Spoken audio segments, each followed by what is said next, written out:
Hey, Hey! is this you? Okay,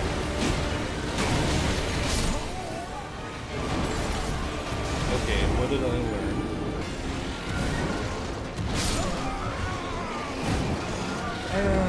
I'm while spinning, and I can't control my fucking camera in a way which makes him like. Well, it was me. And if you would like to do less of this, I can't tell what is going on. And a little more of this, then guess what? I've got bad news for you. You're going to have to keep doing that. But I made a little video here, and I'm going to try to help. So this boss beat me up a lot, and I did my best to take notes and retain the things I learned through the best way known to man. That's right, it's a frickin' Excel spreadsheet of all the crap that the boss did to me. I got it all right here, and I got a script, and I'm ready to go. So without any further ado, I'm gonna give you a little video on things that I have learned on how to fight Divine Beast Dancing Lion. Just for a quick point of reference, this was my character's status screen right before going to start fighting the boss. This ended up taking me many attempts, and I did my best to learn a lot and take notes so that I could try to share the knowledge that I gained from fighting it. So I found initially that the difficulty seemed to come from me not knowing when the boss was done with an attack combo. So what I hope to get explained in this video are the various attack combos that the boss has and when they're finished, such that you know when you can safely go ahead and throw an attack or two at the boss.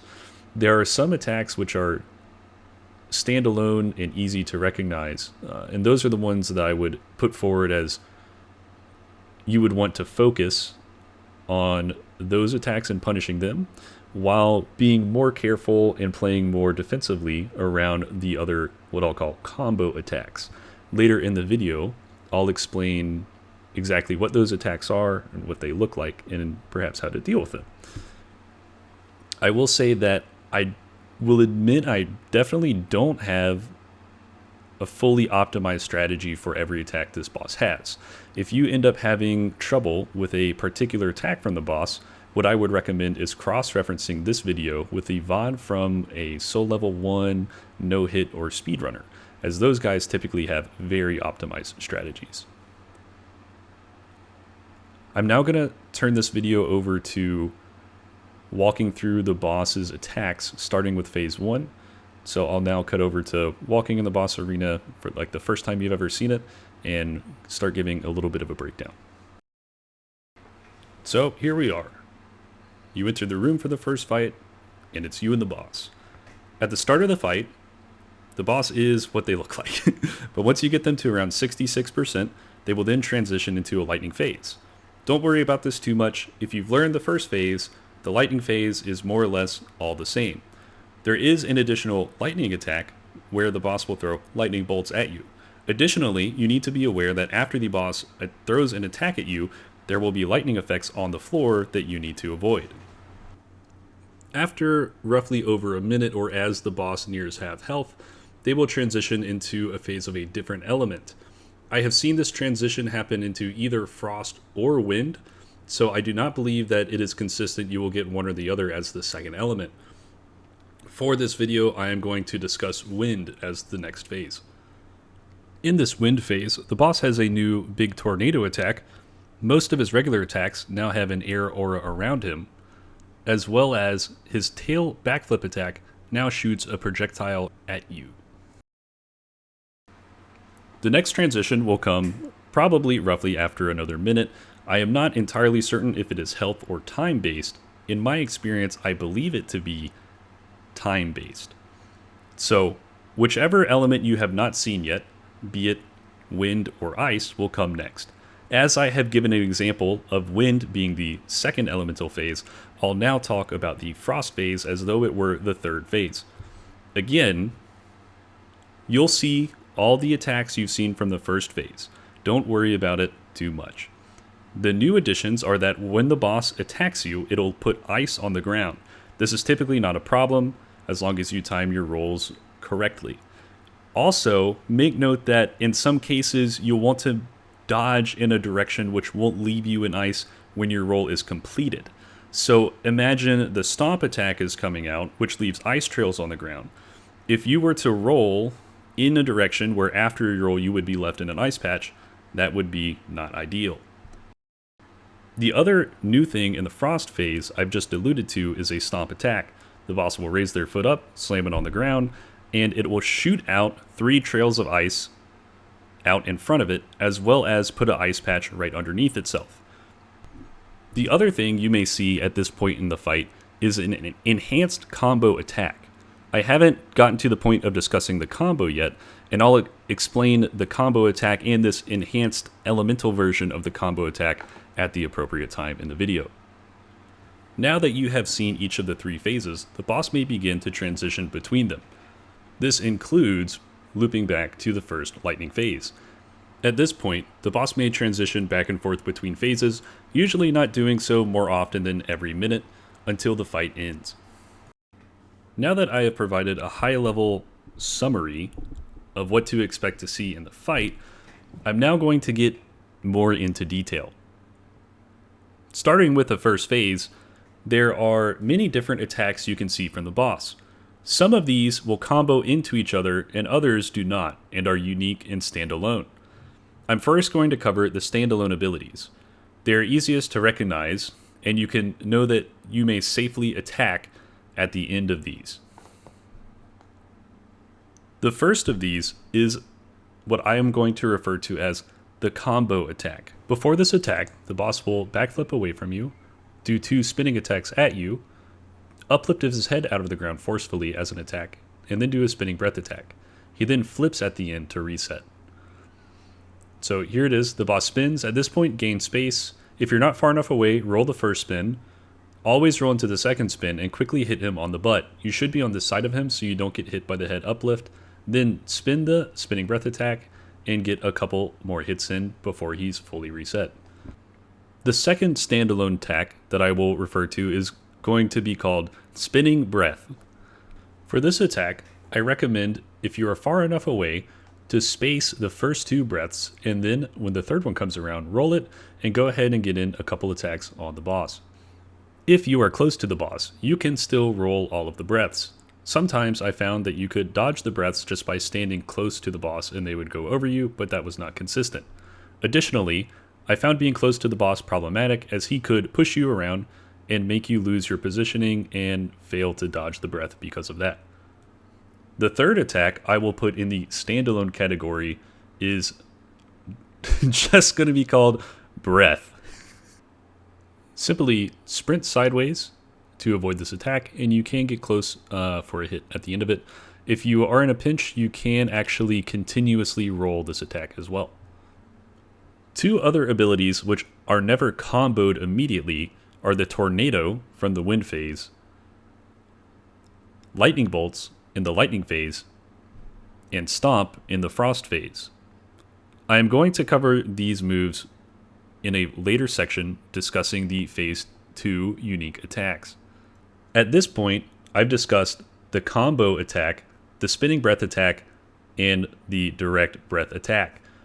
All of these are not immediately comboed by anything else, and I hope at this point you may have some understanding on when you can damage the boss around these attacks. The rest of the attacks I'm going to discuss for phase 1 are all potentially going to combo together. The first of which was the one attack I might have had the most trouble with on this boss, is what I am going to call the lunge attack. I recognize the lunge attack by seeing the boss pick its head up and slightly to the side, at which point it will quickly jump forward at me. This attack often combos with other attacks, and I would not recommend trying to take initiative and hit the boss afterwards. This example is one where the boss did not attack me after the lunge. Now here are two other examples where the boss initiated with the lunge attack and did follow up quickly with other attacks. I would not have wanted to have capitalized after this lunge attack, as I would have likely been punished for doing so. Admittedly, on the review, most of the lunge follow-ups seem to be a little bit delayed, so I think there is opportunity for an attack, but in general, I would play more cautiously around that lunge attack.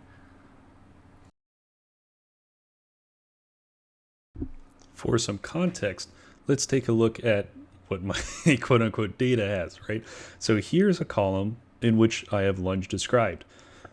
Notice lunge is part of many different combos. Additionally, if I come down here and I look at everything that came after a different attack, right? So if I have chomp chomp here, that means chomp chomp came after these attacks. Notice as I look through here, I see lunge, lunge, lunge, lunge, lunge, lunge, lunge, lunge, lunge, right? Lunge. So lunge is perhaps the worst offender on the preceding attack list. So this list of attacks right here are attacks that preceded another attack rather quickly. So in general, I would advise lunge as being an attack to be cautious of trying to punish the boss for. The next attack I will talk about is somewhat similar to the previous one, but I'm going to call it the diving lunge attack. Similar to the diving lunge, but different in that the boss will actually go completely in the air before diving at you. This is often seen solo, but I also see it as part of combos. These first two clips are solo, but in these following two clips you can see the diving lunge quickly followed up by, in this case, a swipe attack, and then in this other case it's a diving lunge followed by a swipe attack from the other side, and then what I call the chomp chomp attack. So taking a look at the quote-unquote data for diving lunge, again, I see it where it occurs by itself, but it also occurs in a few different, what I'll call, combos. If I come down and look at the preceding attack list though, it only really occurs three times. Most commonly after diving lunge, I see what I call a swipe attack, which is where the boss picks its head up a little bit to the side and then kind of quickly comes at you. Swipe is about the second worst offender on the preceding attack list. So I do think you'll see diving lunge into swipe a good bit, as well as diving lunge into swipe into one of the other abilities. So for this reason, diving lunge is another ability that I don't really intend on trying to punish the boss for. With diving lunge and lunge, there may be an opportunity to try to roll to the butt of the boss and hit it after that. However, because these two things are part of some of the more frequent quote-unquote combo attacks, they're ones that I tend to play more cautiously around. The third and probably second worst offender of comboing, I'm going to call the swipe attack.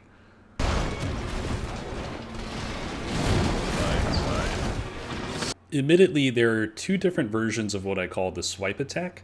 One is certainly 2 bites, and another one, he's more trying to hit you with the back of his head. Admittedly, I have a hard time telling which one is going on, and the latter is often followed up with a big headbutt attack. This headbutt attack can sometimes also be followed up with a upswing of his noggin back at you. So because the swipe attack also to me is having a lot of variables in the whole combo realm, it's something that I tend to not punish and play more defensively on. There's another example of what I would call a swipe combo. To me, this first attack is what I refer to as a swipe. His head's out to the side, it comes through, and in this instance, he's following up with a tailspin attack. If I compare that to the other thing I label a swipe attack, that one didn't have as much windup, it was a little quicker, and it was followed up with the head backhand. So I think this one here is a verifiable combo, and you can look to punish him after that head upswing. Actually, here's a different variation of that combo. Swipe bite, swipe backwards headbutt, and instead of big headbutt, he's actually going for a standard lunge after this. So this is just an example of the variations of combos that will follow swipe. I'll try not to belabor on this one too much more, but again, the swipe seems to be a part of a few different combos, and admittedly, I think there are 2 different attacks which I am calling a swipe. However, in the heat of the battle, this guy is a little hard to keep in front of your camera to where you can always recognize what he's doing, and these come pretty quick. So because it's involved in so many different combos, and it's something that will precede many different combo like follow-ups, it's something that I definitely play cautiously around. There are times where he just goes swipe, swipe, quote unquote, and he's done. But because it happens so fast and it's so similar to some of the other quote unquote swipe attacks, I tend to be more hesitant on that because I feel a lot of times if I try to punish him on that, I'm likely to get punished back. Another combo move is going to be called big headbutt. Big chomp.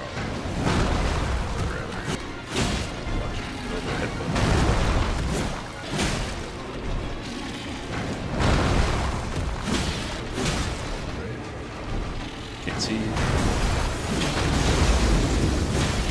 Noticed how in the first 3 clips, Buddy goes, and it's time for a big headbutt. What? But in the 3rd clip, he goes, it's time for a big headbutt. What? And a upswing. What? So sometimes this guy follows this thing up with an upswing. You've seen it as an earlier part of a swipe combo, but at this moment, I don't know how to tell you to differentiate whether he will do the upswing or not by anything other than watch him closely here, see how he comes all the way off the ground, and when he's in there, his head's kind of like squirming a little bit before he does the uplift. Now, I do think that you could plan to punish big headbutt given that most of the time it's not followed up.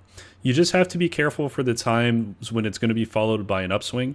So again, that seems to be, it comes out a little quicker, and it doesn't seem to always be as part of the swipe combo.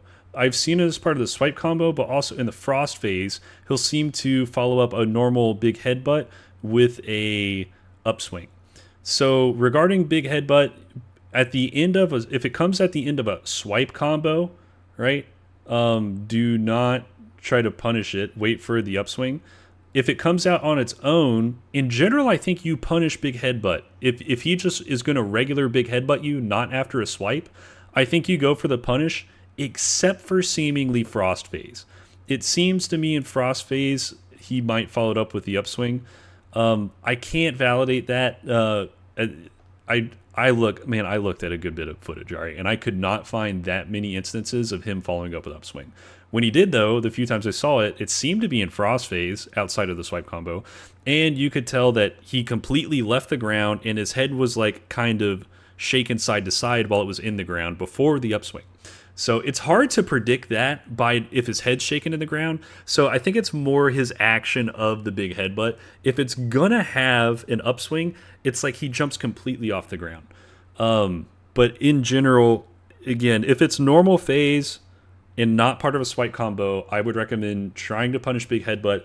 Just be wary if it looks a little quick, and you can tell he's like acting a little squirmy, he's probably going to upswing after it. So on that one, I wouldn't punish the big headbutt.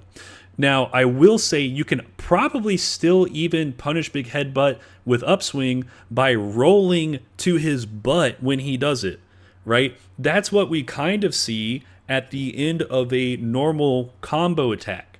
At the end of the normal combo attack, or halfway through it rather, his second swirl attack is followed up by an upswing, and we're able to hit it because we're at his butt. So that being said, on these big headbutts, right, even if they're one that's going to be followed by an upswing, right, if you can somehow dodge big headbutt and get near his butt, then you can go ahead and start swinging at him while he's doing upswing and get in more damage. So that's probably something worth trying out. I found this after the fact, but here's a clip of big headbutt and Frost not doing upswing for what it's worth. The next attack I will talk about as part of the combo attacks is going to be called chomp chomp. Note that chomp chomp is always the end of a combo chain if you see it. So if you see chomp chomp at the end of a combo, the boss will not immediately follow it up. Chomp chomp can come out first without another attack before it.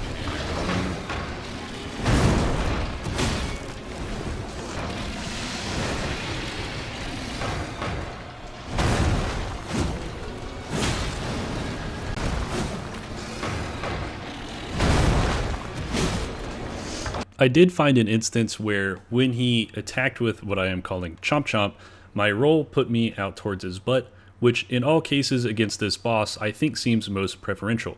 You may have a little difficulty seeing his next attack if it is a swipe attack, but otherwise seems like a good idea. Here is a quick look at the chomp chomp data. So again, chomp chomp typically not part of any combos. I have seen it used as a follow-up to others, right? So I've most commonly seen lunge into chomp chomp, sometimes 2 lunges and then chomp chomp, and then other times a swipe and then a chomp chomp. So chomp chomp seems like it'll follow lunge, but nothing else ever will follow chomp chomp. So it's a very good move to learn to punish. The next attack I will detail is what I'm going to call backflip. Backflip, similarly to chomp chomp, is always the end of a combo chain. I have never seen backflip immediately followed up with another attack. I have seen it at the end of combos as well as on its own without anything preceding it.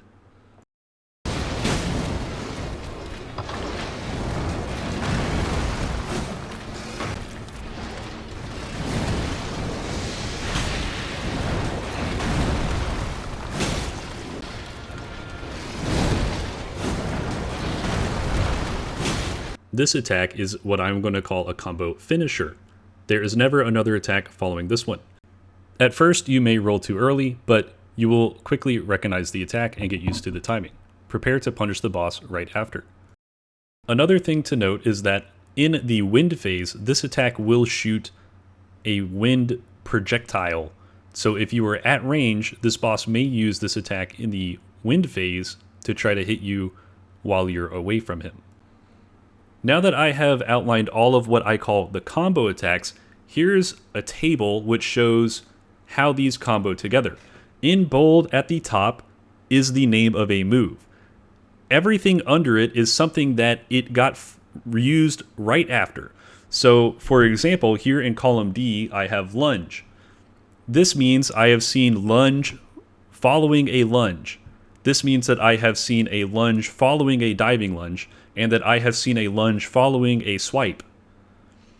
So with these means the boss did not reset in between, and it would not have been safe to hit the boss, ergo, like, you did not have initiative between these attacks. Notice the worst offenders on here are absolutely lunge and swipe. So what I would say this means is anything that you see in this block down here is not safe to try to hit the boss after. So if you have seen a lunge, or if you have seen a swipe, or if you have seen a diving lunge, do not try to hit the boss. It may or may not be done with its combo. Now you've seen big headbutt down here because again, sometimes big headbutt is followed with what I'm going to call upswing, where the boss lifts its head out of the ground forcefully and would hit you if you were near its head. That's why for big headbutt and chomp chomp as well, I recommend trying to roll in such a way where you will be near the boss's butt after the big headbutt attack. That way you can go ahead and try to hit the boss while it's upswinging, and you shouldn't get hit by it. But anything else down here in this table, I would not recommend trying to hit the boss after. So if you see the lunge attack, if you see the diving lunge attack, or if you see what I refer to as the swipe attack, you do not have initiative. In my book, you don't have initiative after those attacks. Do not try to hit the boss. However, for other moves, such as these right here, you have initiative when the boss does these. So if you dodge backflip, hit the boss. If you are dodging line breath, hit the boss. I'm never close enough to hit the boss after tornado, so that one might get thrown out. Chomp chomp. I've never seen anything after chomp chomp. So attack after chomp chomp. Stomp. There's never anything immediately after stomp. So attack after stomp. There's never anything immediately after lightning bolt. So you can take a swing after lightning bolt. There's never anything immediately after combo. In fact, combo has a long reset in which you get multiple chances to take a light attack at the boss, or even a charged R2, I guess. Spinning breath, again, is something that there is not an immediate attack for. Now, some of these will have a longer reset time than others. So for example, after combo, the boss does like this flip that's not dangerous, it won't hit you. So you can take a lot of time to hit the boss and reorient yourself when the boss does combo. Now, if the boss does chomp chomp though, yes, you do have time to hit the boss, but don't be greedy. I would say chomp chomp, backflip, perhaps lightning bolt are places where you do have initiative to hit the boss, but you do not want to swing more than once, I would say. And the sad thing is, I really don't think you should probably swing more than once on any of these. With the exception of like combo, I know spinning breath you can get more than one attack on in. Combo is where you really want to try to tee off on the boss. These other attacks, it is nearly greedy to try to attack twice on the boss. Of course, depending upon your weapon. If you have quicker weapons, go for 2. But I've been using a curved greatsword. If I throw more than one R1 at the boss, it's honestly a bit of a risk. So really try to tee off on the boss on combo, and for the rest of these attacks, be a bit more hesitant. Get your R1 in when you can, but be aware that even though the boss has just completed its combo and you do have initiative, it is very quick that the boss is going to turn around and start its next attack. Okay, now that I have discussed in detail all of the phase 1 attacks you see, both the standalone ones and the combo ones, I'm now going to talk about the attacks you only see in the later elemental phases. The first of these is lightning bolt. You need to stay close to each other.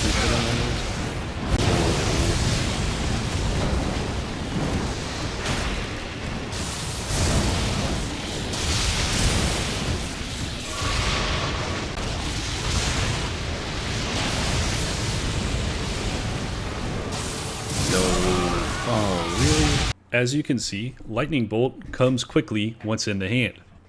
Very shortly after you seeing that lightning bolt appear, you need to go ahead and roll. Be mindful of your positioning after the roll, as you don't want to be caught in any of the lightning around the room. Earlier in the video, I mentioned that line breath is something that you can punish if you're close.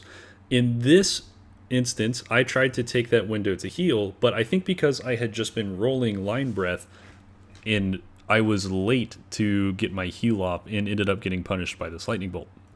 The second of these I'll discuss is from the wind phase, and it's this big tornado thing. I will call it tornado.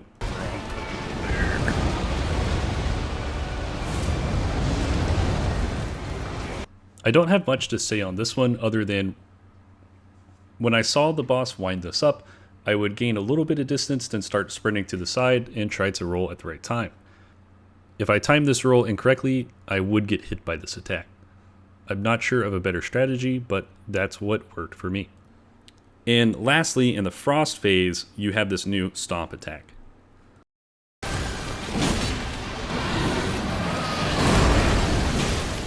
I found that you could roll into the boss here and hit them right after the stomp, and that would do it. In this instance, I went for 2 attacks and actually got punished on it right after. Also note the boss will shoot out lines of ice with this attack, and it can catch you in range.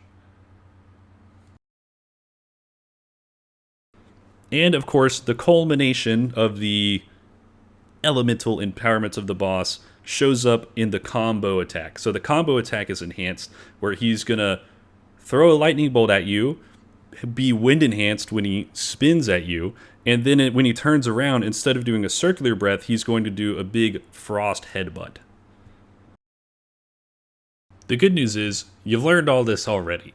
So if the boss looks like they're going back for a transition this late in the fight, be mindful it could be this, right? So you see that lightning bolt come out, dodge, get prepared for the 2 swirls.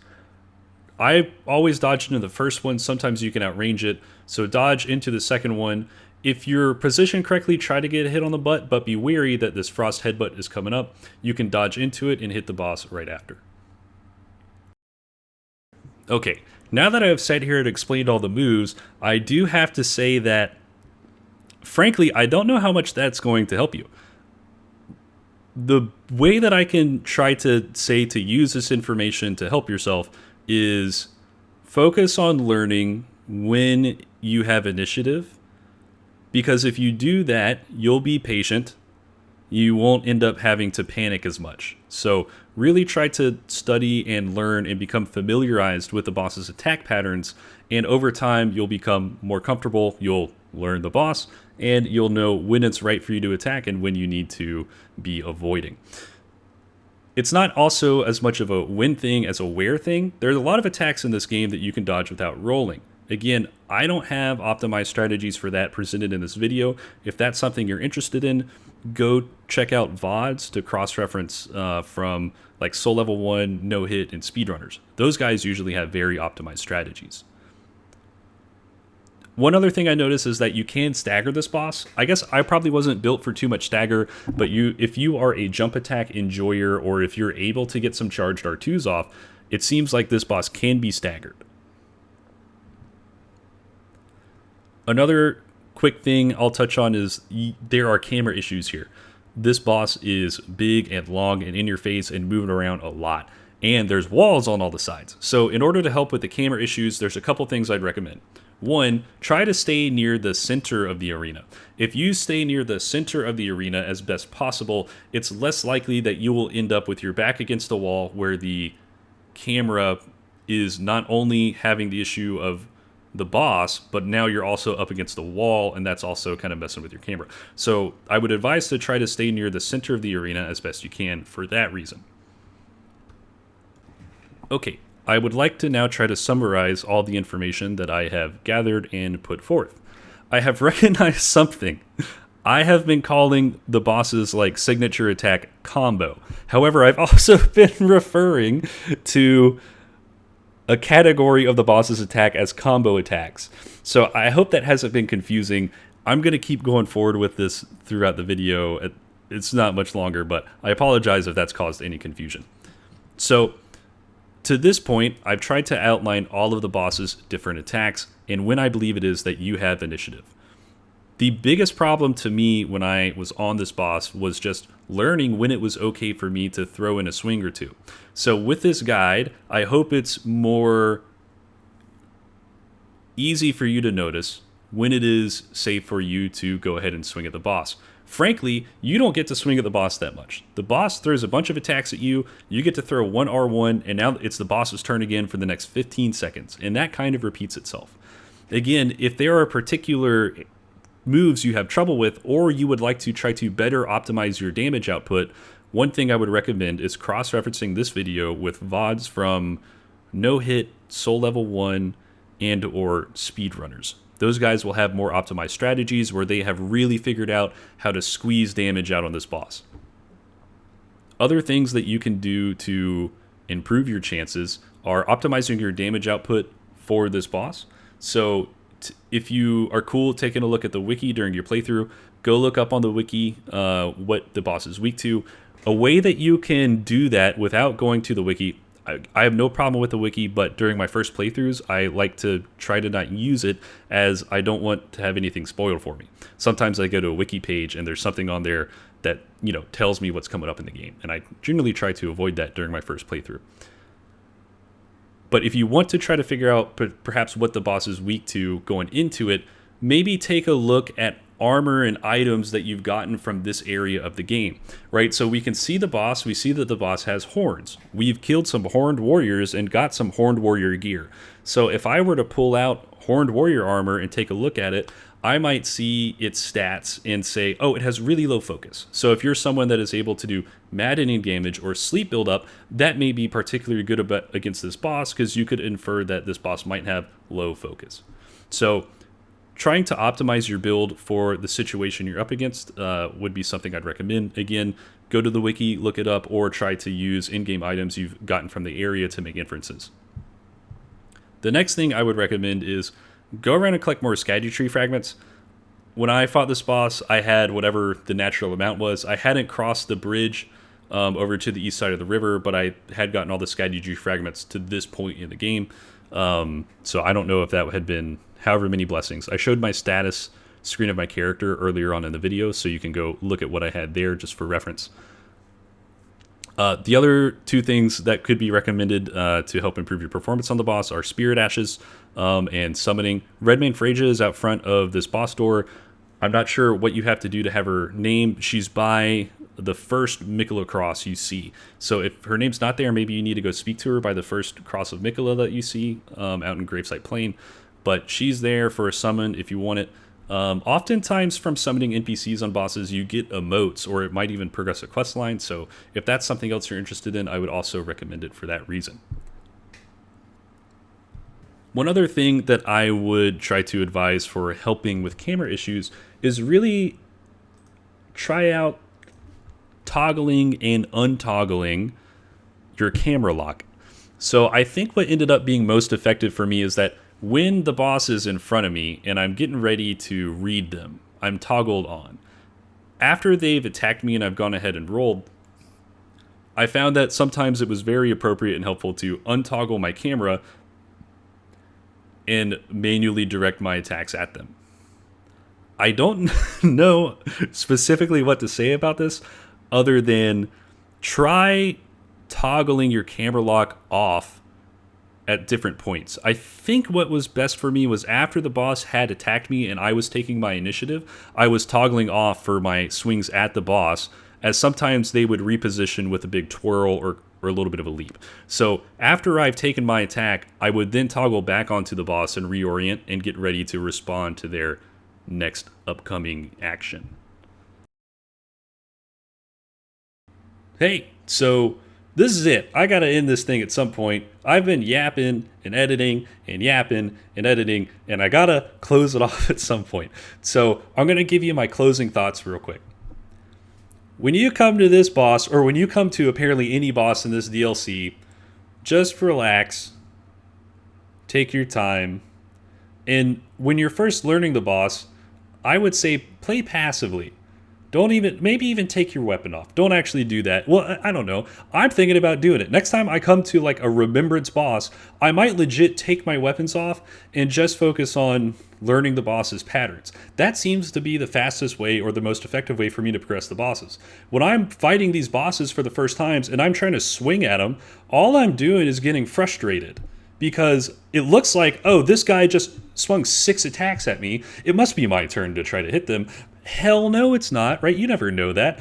So, but what I have noticed is that if I am patient, I can early on recognize a few punishable attacks. So maybe, go slow. Once you recognize a couple ones where you say, hey, once this boss has done this, I'm going to hit him now, right? And all the other stuff, play more passively or defensively until you get more used to it.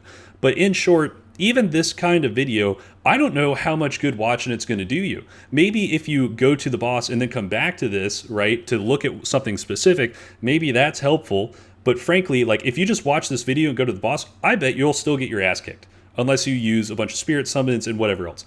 Again, I don't have a problem with that. If like, hell yeah, do whatever the fuck you want, But like, if you want to go in here and learn this boss, you're not going to watch this video and they'll go be great at it. You got to go in there and you got to get your fucking ass kicked, right? That's got to happen for you to learn the boss. So I encourage you to go in there and get your ass kicked.